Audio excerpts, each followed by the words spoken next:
Je vais essayer de montrer pourquoi il y a un problème vis-à-vis de la religion et pourquoi la religion ne peut pas simplement être étudiée sur le plan d'un univers de représentation et de croyance détaché d'une pratique et d'une orthopraxie.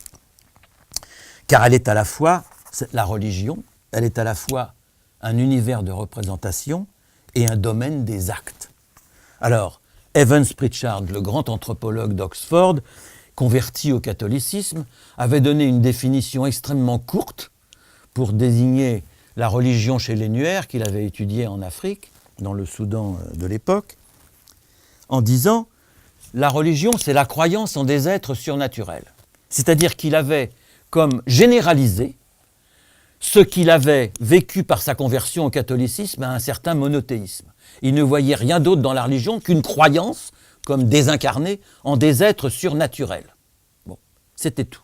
Quant à Lévi-Strauss, travaillant sans jamais y toucher, il n'y a jamais le mot religion présent dans l'œuvre de Lévi-Strauss, pas plus qu'il y a la notion de hiérarchie. Il y a asymétrie, dualisme, mais il n'y a jamais hiérarchie, comme le montre tout le travail de Dumont à partir d'Aliénard et plus tard dans toute son analyse synthétique d'Homo hierarchicus sur le système des castes. Alors Lévi-Strauss, dans le totémisme aujourd'hui, lui, va bien nous parler de la religion totémique, mais il va en oublier totalement la dimension actée, à savoir qu'il va s'engager dans une analyse qui va être elle aussi généralisante, comme celle d'Evans Pritchard, mais à l'opposé de celle d'Evans Pritchard, il va la détacher pour en plaider les invariants cognitifs, à savoir que le totémisme australien est une illustration des invariants du fonctionnement du cerveau humain, quelles que soient les cultures dans lesquelles on va l'appréhender. Autrement dit, nous sommes tous quelque part des totémiques, et ça procède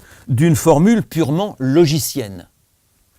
Et ça oublie tout ce concret des institutions, des savoir-faire, des apprentissages, des modes de transmission qui sont précisément et qui relèvent précisément de ce que j'appelle l'orthopraxie, faute d'une meilleure expression.